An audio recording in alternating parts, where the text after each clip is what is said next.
Muy bien, muchachos, vamos a continuar con el tema que estamos analizando, que es lesión medular. Se va a estar grabando el archivo como LM, este, LM de lesión medular, y va a tener el número 1, 2 y 3. No sé cuántos vamos a hacer, cuántos videos le van a corresponder al tema de lesión medular. Seguramente van a ser 3 videos más o 2 videos más. Estábamos entonces analizando la anatomía de la médula espinal y veíamos entonces la importancia de conocer la estructura. Es una estructura bastante protegida. La médula espinal, recuerden que aparte de las protecciones óseas que tiene el sistema nervioso central, a cualquiera de sus niveles, pues también tiene las protecciones meninges, tiene una protección aquí de las meninges con el líquido cefalorraquídeo, que a su vez transcurre por el canal ependimario que se encuentra justamente aquí.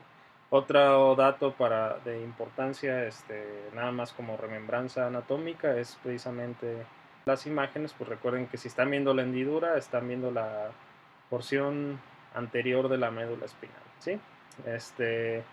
Y pues bueno, esto es entonces la estructura que tiene la médula espinal respecto a las vértebras. Esto va ocurriendo en cada uno de los niveles, formando pues toda la longitud de la médula espinal y sus porciones inferiores, que son, o hablando de la porción inferior, que es la caudequina, que también tiene una importancia dentro de la anatomía y del estudio de la lesión medular.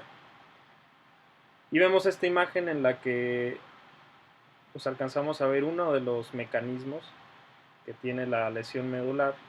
En este caso, después de la fractura vertebral del cuerpo de la vértebra, que sirve de bastante protección contra impactos de, la, pues, de la porción anterior del cuerpo, pero cuando llega a fracturarse o cuando llega a ser desplazada, pues también causa un daño bastante considerable en la médula espinal. La fractura, el desplazamiento, cualquier mecanismo que haga que uno de los componentes estructurales de esta unidad entre vértebras y médula espinal salga de su lugar, pues va a causar un daño en la médula espinal, que es el tejido más frágil a este nivel. Estoy hablando de este nivel, ¿sí? Este, es el tejido más frágil y más susceptible a lesiones.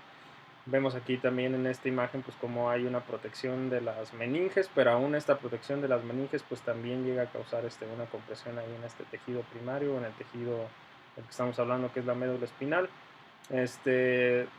Otros tipos de daños causan el desplazamiento incluso del disco intervertebral, causa también algo similar en la médula espinal, pero con muy poco menos alcance que una vértebra fracturada. Recordar también que la vértebra fracturada pues tuvo necesariamente un origen traumático bastante severo, y que hace también que no solamente esté fracturada, sino desplazada, ¿sí? Y eso es lo que causa precisamente el trauma de forma tan grave en el paciente, y los síntomas que va a producir después, de los que vamos a platicar un poquito más adelante. Lo que tenemos aquí es una imagen en la que se puede reconocer, según el segmento de lesión, cuál es la nomenclatura que le corresponde a un paciente, que es una pregunta bastante común. ¿Qué es un paciente parapléjico? ¿Qué es un paciente cuadrapléjico, tetrapléjico? Para empezar, pues nada más aclarar que es nomenclatura antigua y nueva la diferencia entre tetraplegia y cuadraplegia, ¿sí? Cualquiera de las dos significa lo mismo, y pues hace, hace alusión, perdón, a la afección de las cuatro extremidades. No así la paraplegia, perdón, que hace alusión a solamente dos extremidades, obviamente por el tipo de patología o por la fisiopatología del daño medular. Pues esas dos extremidades necesariamente tienen que ser las extremidades inferiores. No hay una forma de lesión medular en la que se dañen solamente las extremidades superiores, ¿sí?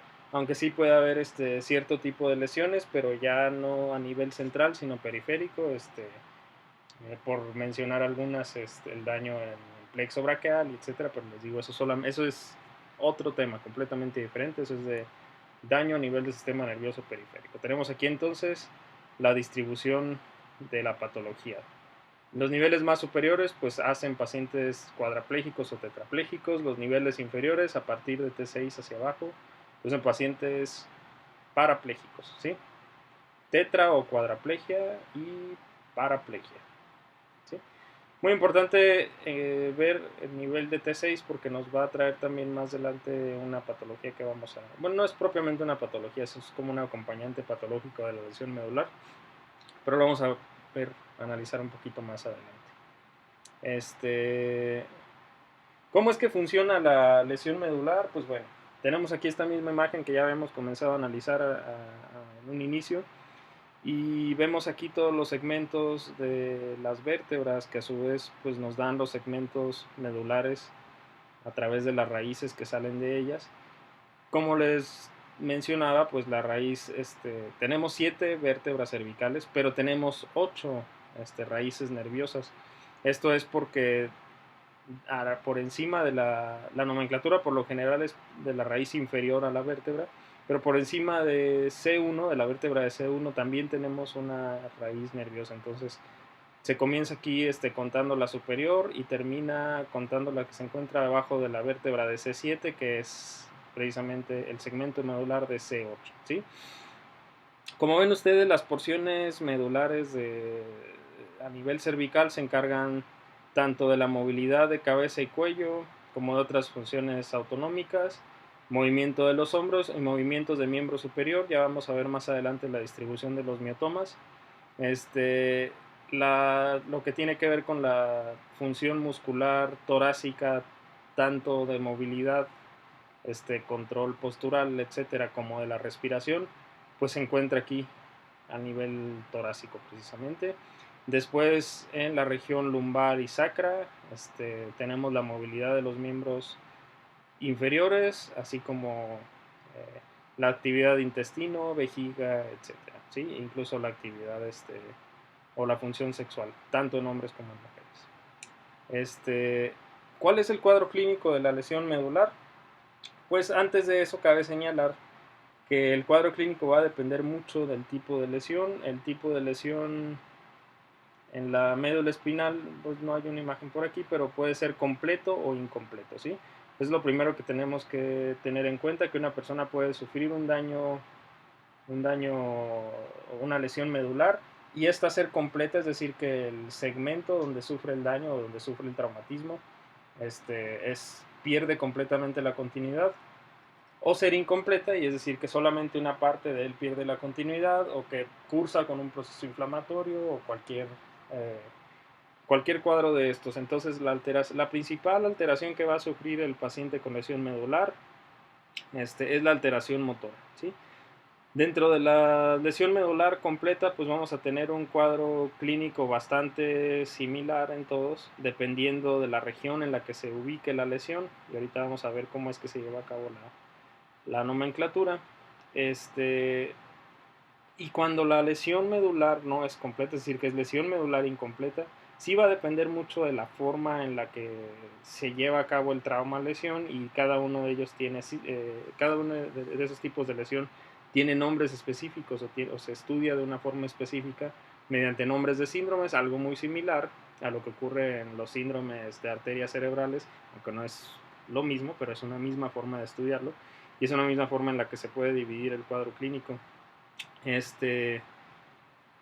Otra muy común, pues bueno, dentro de la alteración motora, pues tenemos que puede ser parálisis, es decir, que la actividad muscular cesa por completo, o que simplemente cursa con una debilidad, que en el caso de la lesión medular, pues va a ser una debilidad severa, ¿sí? La debilidad, recuerden que tiene por nombre, parece, ¿sí? Vamos a tener entonces una alteración también de funciones sensitivas.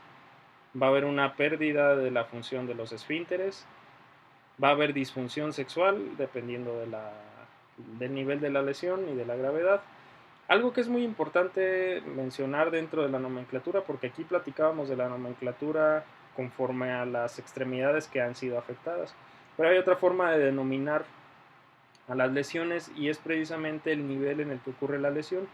La forma de darle nombre al nivel en el que ocurre la lesión es la siguiente: si la regla es esta: el último segmento que tenga la inervación completa, ese es el nombre que se le va a dar. Por ejemplo, si el último segmento que tiene inervación completa, tanto en sensibilidad como motriz, es el C5, ese nombre se le va a dar al nivel de la lesión.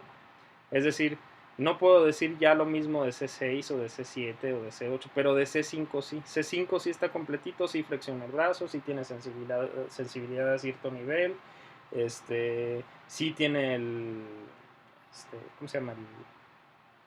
Tengo el nombre, el reflejo bicipital, perdón.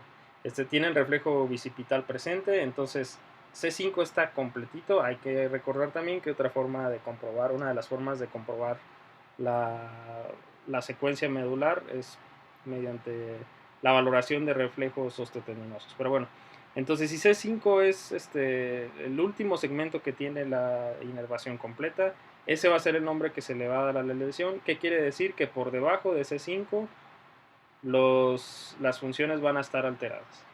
¿Sí? En ocasiones la sensibilidad, aspectos como la sensibilidad, sobre todo a un par de niveles por debajo, pueden estar íntegros todavía debajo del nivel del que se denomina la lesión, pero ese es un tema que vamos a ver un poquito más adelante. Entonces, ¿cómo se da la nomenclatura? Pues para empezar esto, dependiendo de cuáles son las extremidades afectas.